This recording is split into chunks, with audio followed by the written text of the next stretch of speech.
Colin. I'm Kelly. Thanks for joining us again this week. And finally, I think this is actually the first episode that I'm wearing, that I'm not wearing either a long sleeve or a jacket. So Yes. I'm very, very happy that the warm weather is here, even though you're... I still have my sweater on. It's cold in here. We Yes. do have the AC on in here. So it's been nice, though, to have this warm weather. But unfortunately, with this warmer weather and especially the drier weather, it comes with some challenges. So that's kind of what we're going to get into this week. Yeah, as a matter of fact, I think Kane County issued red flag warnings. Red flag warning. Yeah. Okay. So red flag warning is just notifying the public that there's a high incidence of fire because of the dry and the windy conditions. Sure. So, watch those cigarette butts or, little cinder, whatever from your campfire. Yeah. Can start. So, and we've actually experienced that this week. Absolutely, yeah. So there've been a couple of fires actually in the Elgin area or in South Elgin, St. Charles area. Yep. And one thing that, out of all the things that we do, with our water damage and mold and with fire, the one thing that I get reminded every time we go to a fire loss is just, out of all the things that we do, it's definitely the most jarring for our customers, which is totally understandable. But just the amount of loss, there's so much that goes into it. From was anyone injured, or how much damage is there? How did this start? There are so many questions, and there's so many things running through your head if you've unfortunately ever had a fire loss. So what we want to do, how we decided we want to talk about this today is. It is just such a whirlwind when you're the one that is actually going through it. We want to kind of have this episode that tells you the steps that we do if you were to ever have a fire loss. So at least somewhere in the back of your mind, you can have, the confidence that, okay, this is what's going to happen. This is what needs to get done. Right. This is how, my property is, we're going to make it like it never even happened. So that's why we wanted to talk about this today, just because of the current conditions, the red flag warning, and what's already happened in the Elgin area the last few days. So you can kind of have an idea of what do you do when you go into my house that was just on fire and the fire department just put it out. Where the heck do we start? What do we do now? So, well, one of the first places that we start is we secure the property. So by securing the property, that means board up.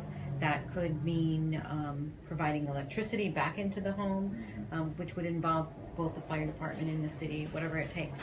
So we need to secure that property and make sure everything's safe. Yeah, because the fire department could have knocked out windows and done whatever they needed to do to extinguish that fire. So we need to make sure that that's secured. Right. And our franchise does provide that service, so we do board up service. But the next thing is scoping the loss, which means we're actually walking the property, the premises, with both the adjuster as well as the homeowner, discussing exactly what happened and the various conditions and what would be the next procedure. Right. How are we going to clean this? Whether that's the structure, the content, both, because obviously the content needs cleaning as well. Sure. Yeah, we don't just go in and start ripping stuff out and say this wall needs to go, this needs to go. We talk about the procedure and we provide that education to the homeowner because it's very important so that you understand what's happening, where everything is going to go.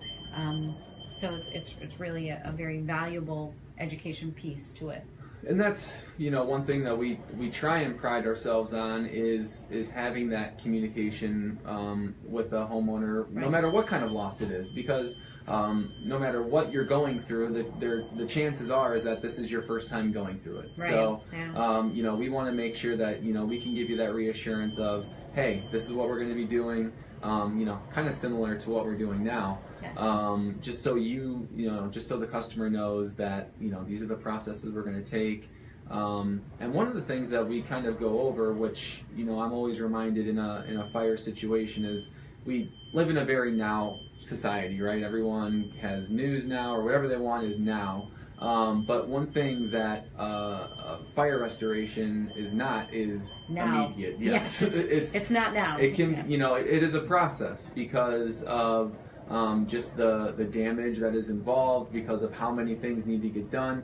Because when you have a fire loss, you're not only dealing with the fire aspect of it, but you're obviously usually dealing with the water aspect of it as well, because water was obviously needed to put out that fire. Right. So, and the rebuild process. The rebuild process. So you can tell how many steps there are. And so unfortunately, one thing that I think that's a little bit of a misconception sometimes is, someone has a fire and like, okay, is this going to be done, next week?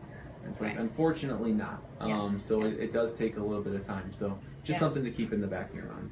So, and then after that scoping of the loss, then there's the material removal. Yeah. So that's material removal, the wet material, anything that was destroyed, the windows, as you mentioned, or the siding or the drywall, whatever.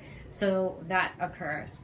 And then we start into the cleaning, which is kind of what we have here. These are all the various chemicals, which are handmade by our chemists in our corporate office in Gallatin, Tennessee. Yeah.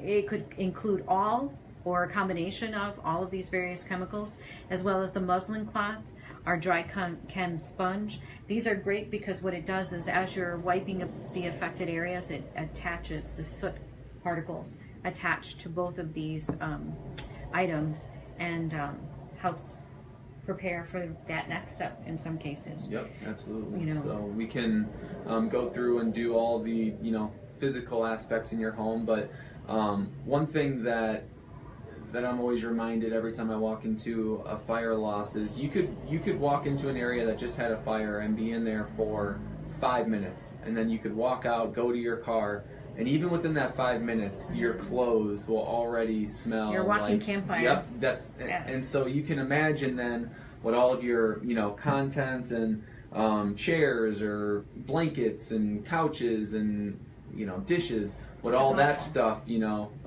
smells like, just because of it being inside of the place where the fire was. So one thing we can do is pack out all of that content, and we can bring it back to our warehouse and clean it. And we have a very sophisticated system of doing that. And we've talked about it in the past. We did it at our open house, but that is where our Sporta wash system comes into play, and can really thoroughly clean and deodorize all of that soft content. And we can do the hard content as well. But we'll get into the more. We're going to talk about a Sporta another time. Coming up, but probably in the next 1 or 2 weeks. Yep. But we have this golf ball. Colin is a pretty good golfer. Yep, I already had it in my pocket. Yeah, here he took it. Yeah. But I brought the golf ball out as a demonstration of a soot particle. So a lot of times homeowners will be surprised with where soot goes. They might have something closed and go, oh, it's not in there. Sure. A cabinet, a closet space, or what have you. Sure. But soot particles go everywhere. So it's really important to have that cleaning, and then the next stage, the encapsulation, done properly. And what that is that encapsulation kind of looks like a watered down paint. It's a very expensive material, and what it does is just covers, make sure that it locks in those particles so that your wood and walls and things like that don't have that odor anymore. Sure. And so then the final process then is obviously the deodorization. Yep. Yes, yeah. So a pretty simplified, we didn't go into like serious details, but a lot of steps involved in a fire cleanup. As you can tell, yeah. Right. Absolutely. Right. So one thing that we did want to talk about today as well is, first and foremost, thank you to everyone who came out to our continuing education class that we held last week.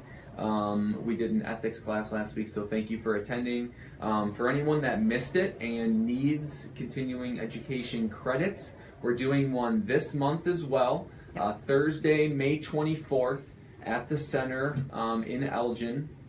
We're going to be in the West Conference Room. You can get more details on our Facebook page. We'll put it. Our website as well, SERVPRO@elgin.com. And you can always call our office. Absolutely. So in the morning we're having restorative drying for water damage, which is 2 credits. And then in the afternoon, biohazard cleanup.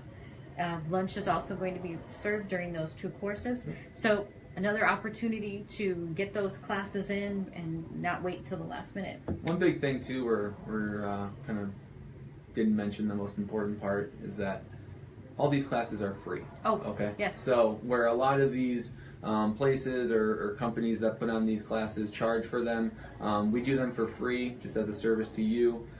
So if you need credits, you're welcome to come, and like you said, or like we said, you can get more details on our website or call our office as well. Right. So. And then finally, cookies. Yes. Cookies, right. cookies, Yes. cookies. So the Hampshire Area Chamber for Summer on State event in June is still looking for bakers to make those cookies. We have one applicant that wants to join our contest. It's going to be a lot of fun. Yeah. We're going to be eating lots of cookies, we hope. So contact the Hampshire Area Chamber. Look on the website. You can fill out the application. And you need to eat your oatmeal raisin. I do. I'll eat any cookies, really. Yeah, So yeah. make them.